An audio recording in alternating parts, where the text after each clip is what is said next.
Hi, hello children. How are you all? Welcome back to my class.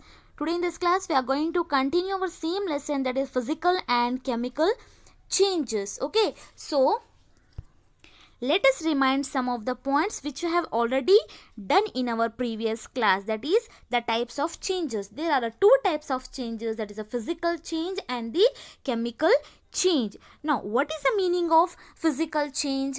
A change in which a substance undergoes a change in its physical properties such as shape, size, color and state of a substance is called a physical change, right? And in such a change no new substance is formed. Do you remember? Yes. So now what is the meaning of chemical change? A change in which one or more new substances are formed is called a chemical change, right? So even we have done some of the activities related to the chemical changes. For example, the reburning of magnesium ribbon, right?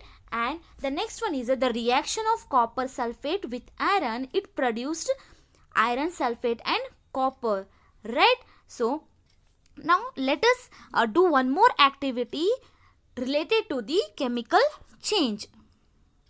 Here what you have to do, can you see this children? There are the, what is this? These are the two test tubes, right? So here in the first, let us give them a name as first and the second test tube. Okay, in the first test tube what you have to do, you have to take a teaspoonful of vinegar solution here. Okay, a teaspoonful of vinegar you have to take, and in the second one you have to take a lime water. It's a lime water, not a lemon water. Lime water means, I have already told you, means it is a combination of, yes, water and the lime. Lime is nothing but the tuna. Okay, so in the first test tube you have to take a vinegar, and in the second test tube you have to take a lime water. Okay, when you added the vinegar, then you have to add a pinch of baking soda. Okay, here already we have added the vinegar in the first test tube. Next you have to add the baking soda. So when you add the baking soda, you will hear a hissing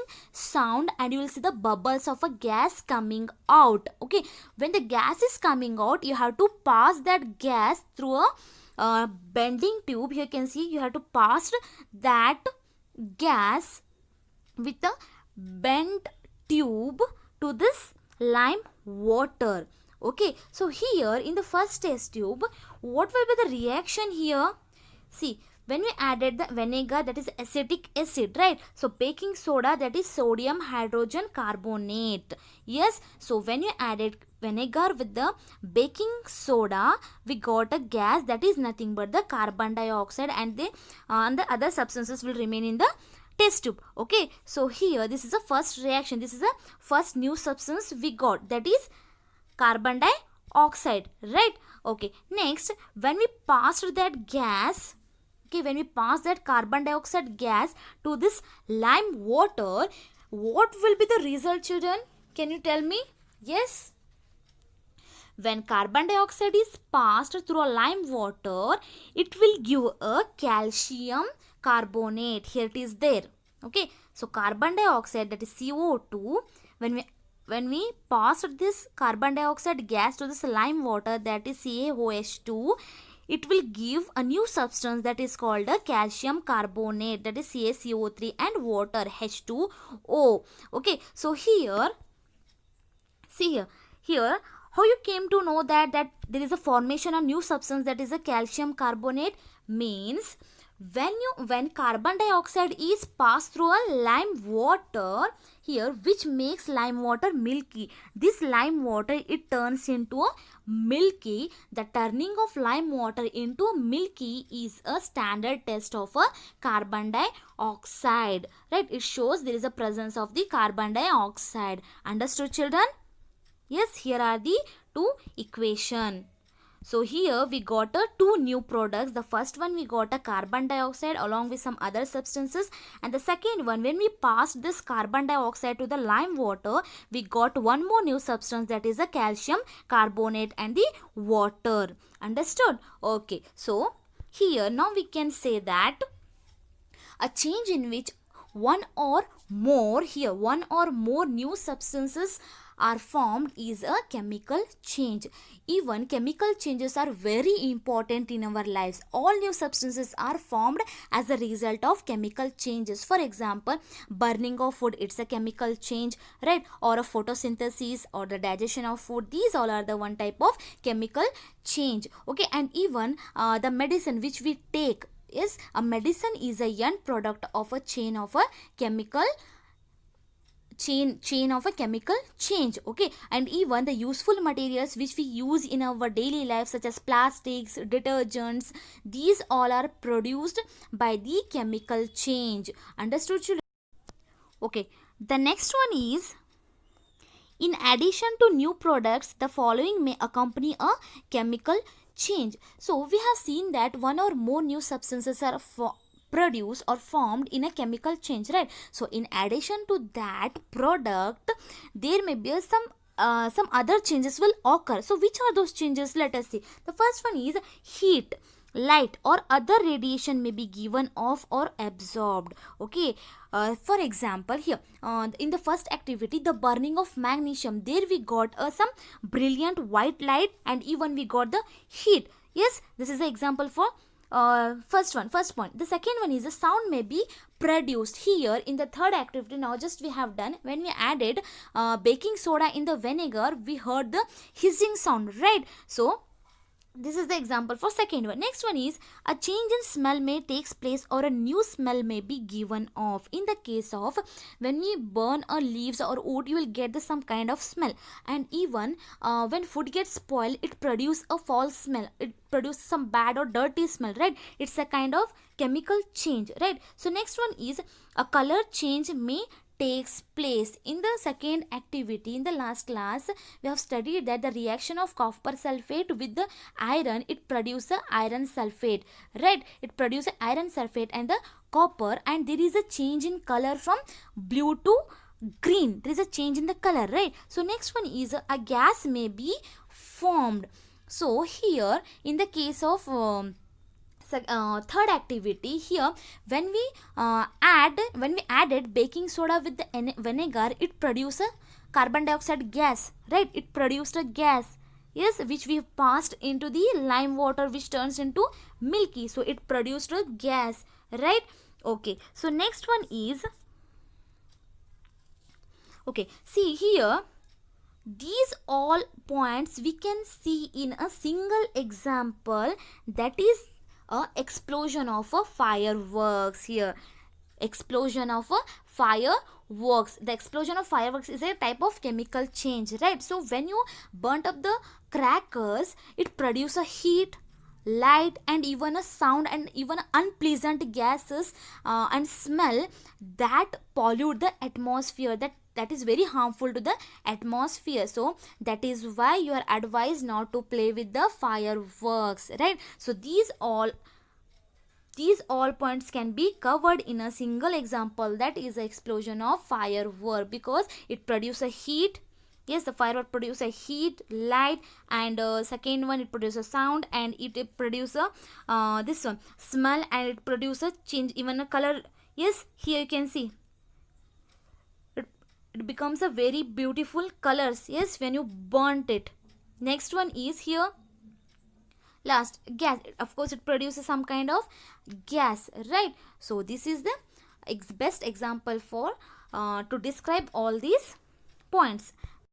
So let's move to the next one. So here,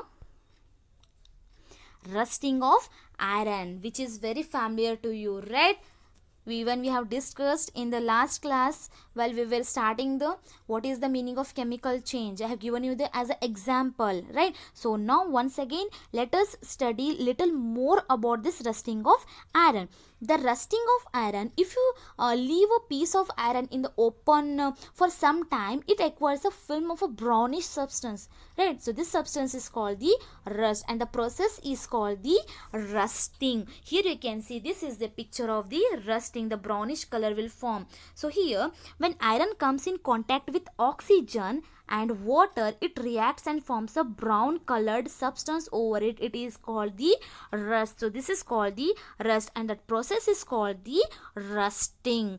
Okay, here the presence of both oxygen and water or water vapors is essential. For the resting, the oxygen and the water or the water vapors, it is must. Okay, so next point is, it is, if it is more humid, rusting becomes faster. Means if the content of moisture or the watery, it's like a somewhat watery. Okay, so if the content of moisture is moisture in air is high, which means it is a more humid, means the rusting become faster. Okay, so here you can see this, there is a the process of rusting can be represented by the following equation. What is that equation? Iron.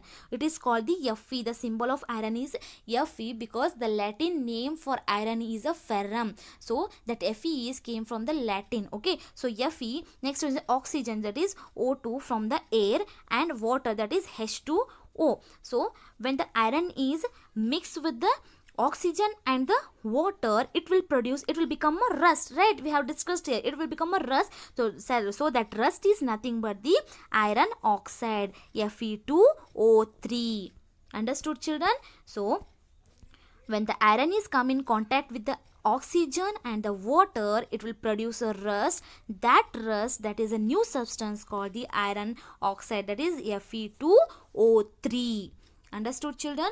Okay, next one is prevention of rusting, right? So it is very important to note that the rust cannot be formed in the absence of either air or the water. If there is a air and if there is a contact of air and the water, of course it will going to lead to the rusting of iron. So we can prevent it, means we can stop the rusting of iron. How we can stop this one? Means here the first one is, one simple way is to apply a coat of paint or a grease. So the most common method of rust prevention is to apply a layer of paint, oil or grease over the surface of iron. Okay, so the painting or the polishing of surface with the special polishes meant for the metal objects cuts off the contact between the air and the surface of iron. So the next one is another way is to deposit a layer of a metal like chromium and the zinc or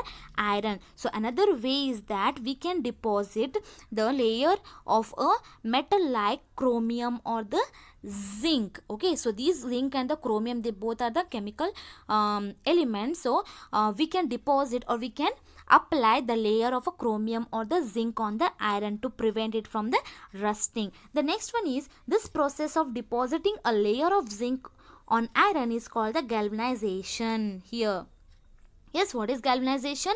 The process of depositing a layer of zinc on iron is called the galvanization. For example, the iron pipes we use in our homes to carry water, that is the to carry water, are galvanized to prevent the rusting. The iron pipes, okay, the iron pipes we use in our homes to carry water, so those pipes are galvanized to prevent rusting. Understood, children?